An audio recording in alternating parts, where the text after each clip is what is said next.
नमस्ते, मैं हूं आपका होस्ट और एक बार फिर स्वागत है आपका द मिस्ट्री डोर पर। इमेजिन कीजिए, आपको हल्का सा सिर दर्द है। आप अपने घर के फर्स्ट एड बॉक्स से एक आम सी पेन किलर निकालते हैं। वो दवाई जो आप सालों से खा रहे हैं, आप उसे पानी के साथ निगल लेते हैं। लेकिन अगले ही पल आपका सांस घुटने लगता है और कुछ ही सेकंड्स में मौत। एक आम दवाई अचानक मौत का पैगाम कैसे बन गई? आज हम बात करेंगे 1920 के उस खौफनाक तमाशा की, जिसने पूरी दुनिया की मेडिकल और फार्मेसी इंडस्ट्री को हमेशा के लिए बदहाल कर रख दिया। ये कहानी है द शिकागो टाइलेनॉल मर्डर्स की, एक ऐसा मौत का खेल जो आज तक सुलझ नहीं पाया है। चलिए खोलते हैं ये मिस्ट्री डोर। साल था 1982। शिकागो शहर में सितंबर की एक आम सुबह 12 साल की मेरी केलरमन को थोड़ी सर्दी और गाले में खराश थी। उसके पिता ने यूज एक्स्ट्रा स्ट्रेंथ टाइलेनॉल का एक कैप्सूल दिया।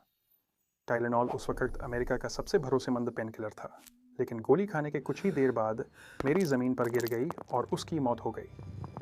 उसी दिन उसी शहर में 27 साल के पोस्टल वर्कर एडम जैनस को सीने में थोड़ा दर्द हुआ। उसने भी वही टाइलेनॉल का कैप्सूल खाया और कुछ घंटों में उसकी भी जान चली गई। सबसे खौफनाक बात तो तब हुई जब एडम के सदमे में डूबे हुए उसके भाई और भाभी उसके घर आए। अपने सिर दर्द को कम करने के लिए उन्होंने भी वही दवाई खा ली जो एडम की टेबल पर रखी थी, और दोनों ने वहीं दम तोड़ दिया। सिर्फ 3 से 4 दिनों के अंदर शिकागो में इन 7 लोगों की अचानक और रहस्यमयी तरीके से मौत हो गई। डॉक्टर्स और पुलिस परेशान थे। इन 7 लोगों में कोई कनेक्शन नहीं था, अलग उम्र, अलग इलाके। पर जब इन्वेस्टिगेशन हुई तो एक लौती चीज़ जो कॉमन थी, वो थी टाइलेनॉल की दवाई की बॉटल। जब एक्सपर्ट्स ने इन कैप्सूल्स को लैब में टेस्ट किया तो जो सच सामने आया उसने पूरे देश में दहशत फैला दी। ये नॉर्मल पेन किलर नहीं थे। किसी ने इन कैप्सूल्स के अंदर से दवाई निकालकर उसमें पोटेशियम साइनाइड भर दिया था। साइनाइड एक बेहद खतरनाक जहर है। एक इंसान को मरने के लिए जितना साइनाइड चाहिए होता है, इन कैप्सूल्स में उससे 10,000 गुना ज़्यादा जहर भरा था।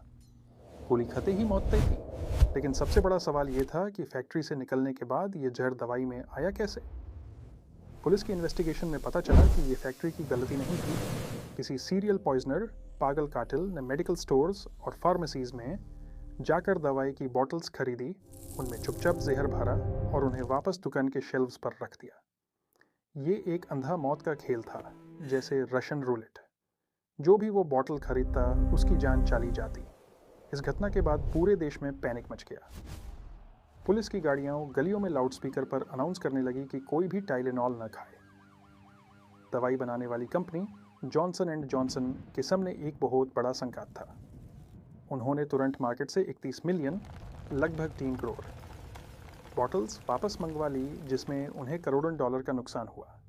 लेकिन इस फैसले ने हज़ारों जानें बचा ली।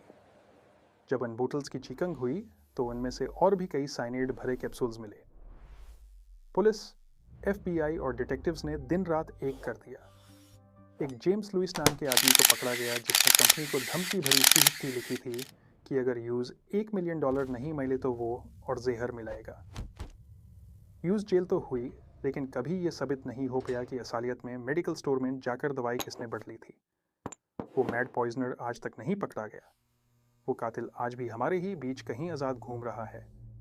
लेकिन इस ट्रेजेडी ने एक बहुत बड़ा बदलाव किया। आज जब आप मार्केट से कोई भी सिरप, पेन किलर या दवाई खरीदते हैं तो बॉटल के ऊपर एक सिल्वर फॉइल सील लगी होती है और ढक्कन चाइल्ड प्रूफ होता है। ये टेम्पर एविडेंट पैकेजिंग की शुरुआत इसी खौफनाक घटना के बाद हुई थी, ताकि कोई दोबारा किसी दवाई के साथ ऐसी छेड़खानी ना कर सके। इन 7 मासूम लोगों की मौत ने मॉडर्न फार्मेसी की सेफ्टी गाइडलाइंस को हमेशा के लिए बदल दिया। क्या आपने कभी दवाई खरीदते वक्त उसकी सील चेक की है, या हम बिना सोचे समझे सिर्फ दवाई खा लेते हैं?